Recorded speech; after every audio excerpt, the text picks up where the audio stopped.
ಹೇಗೆ ಅನಿಸ್ತಾ ಇದೆ ನಿಮ್ಗೆ ಈಗ? ನಿನ್ನೆ ಆಪರೇಷನ್ ಆಗಿರೋದು, ಪೊರೆದು ಆಪರೇಷನ್ ನಿನ್ನೆ ಆಗಿರೋದು, ಈಗ ಹೇಗೆ ಅನಿಸ್ತಾ ಇದೆ ಬಲ್ದ ಕಣ್ಣು? ಚೆನ್ನಾಗಿದೆಯಾ? ಮುಂಚೆ ಹೇಗಿತ್ತು? ನೀವು ಒಂದು ವಾರ ಮುಂಚೆ ಬಂದು ಇಲ್ಲಿ ತೋರಿಸಿದ್ರು, ಅವಾಗ ಬಲ್ದ ಕಣ್ಣಲ್ಲೇ ಪೊರೆ ತುಂಬಾ ಜಾಸ್ತಿ ಇತ್ತು, ಕಣ್ಣು ಕಾಣಿಸ್ತಾರೆ, ಅವಾಗ ಕಾಣಿಸ್ತಾ ಇರ್ಲಿಲ್ಲ. ಹೌದು, ಈಗ ಹೇಗಿದೆ? ಇವತ್ತು ದಿನಕ್ಕೆ ಹೇಗೆ ಕಾಣಿಸ್ತಾ ಇದೆಯಾ? ಉರಿ ಏನಾದ್ರೂ ಇದೆಯಾ? ನೋವು ಏನಾದ್ರೂ ಇದೆಯಾ? ಏನಾದ್ರೂ ತೊಂದರೆ ತರ ಅನಿಸ್ತಾ ಇದೆಯಾ? ಏನಾದ್ರೂ? ಆಯ್ತು. ಈಗ ಮುಂದೆ ಡ್ರಾಪ್ಸ್ ಎಲ್ಲ ನಾವು ಕೊಟ್ಟಿರೋದು ಡ್ರಾಪ್ಸ್ ಕರೆಕ್ಟ್ ಆಗಿ ಹಾಕ್ತಾ ಇರಬೇಕು. ಸೊ ಒಂದು ವಾರಕ್ಕೆ ಗಂಟೆಗೆ ಹಾಕ್ತಾ ಇರಬೇಕು. ಸೊ ದಿನಕ್ಕೆ 12 ಸತಿ ಅಂತ ಆಗುತ್ತೆ. ನೆಕ್ಸ್ಟ್ ಮುಂದಿನ ವಾರದಿಂದ 1.5 ಗಂಟೆಗೆ ಒಂದೊಂದ್ ಸತಿ ಹಾಕ್ಬೇಕು.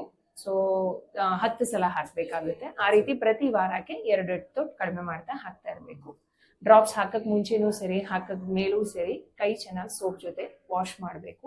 ತುಂಬಾ ಭಾರಿ ಇದು ವಸ್ತು ಏನು ಎತ್ತಕ್ ಹೋಗ್ಬೇಡಿ, ಬಗ್ಸ್ಬೇಡಿ ತುಂಬಾ ಜಾಸ್ತಿ. ಮಾಮೂಲಿ ಕೆಲಸ, ನಿಮ್ಗೆ ಏನೇನ್ ಕೆಲಸ, ಮನೆಯದು ಕೆಲಸ ಏನ್ ಮಾಡಕ್ ಆಗುತ್ತೋ ಎಲ್ಲವೇ ಮಾಡಬಹುದು. ಏನೋ ಬೆಡ್ ರೆಸ್ಟ್ನೇ ತಗೋಬೇಕು, ಕಣ್ ಮುಚ್ಕೊಂಡೇ ಇರ್ಬೇಕು, ಆ ರೀತಿ ಏನೂ ಇಲ್ಲ. ಸೊ ಮಾಮೂಲಿ ನೀವು ಊಟ ಮಾಡ್ಬೋದು. ಹೌದು, ಮಾಡ್ಬೋದು, ತೊಂದರೆ ಇಲ್ಲ. ತುಂಬಾ ಹೌದು ಮಾಡ್ಬೋದು. ಬಟ್ ತುಂಬಾ ಅದೇ ಬಗ್ಗಿ ಕೆಲಸ ಮಾಡೋದು, ತುಂಬಾ ಹೆವಿ ವೇಟ್ ಲಿಫ್ಟ್ ಮಾಡೋದು, ಆ ರೀತಿ ಎಲ್ಲ ಬೇಡ. ಕಣ್ಣು ಉಜ್ಜೋದು ಆ ರೀತಿ ಏನು ಬೇಡ. ಸೊ ಸ್ವಲ್ಪ ಹೈಜೀನ್ ಮೇಂಟೈನ್ ಮಾಡ್ಕೊಂಡ್ರೆ ಸಾಕು. ಮುಂದಿನ ವಾರ ಒಂದ್ಸರಿ ಫಾಲೋಅಪ್ಗೋಸ್ಕರ ಬರ್ಬೇಕಾಗುತ್ತೆ. ಒಂದು ವಾರ ಆದ್ಮೇಲೆ ಫಾಲೋಅಪ್ಗೆ ಬರ್ಬೇಕಾಗುತ್ತೆ. ಹೌದು. ಆಮೇಲೆ ಮುಂದೆ ಹೇಳ್ತೀವಿ. ಚೆನ್ನಾಗಿದೆ, ತುಂಬಾ ಚೆನ್ನಾಗಿದೆ. ಆಯ್ತಾ?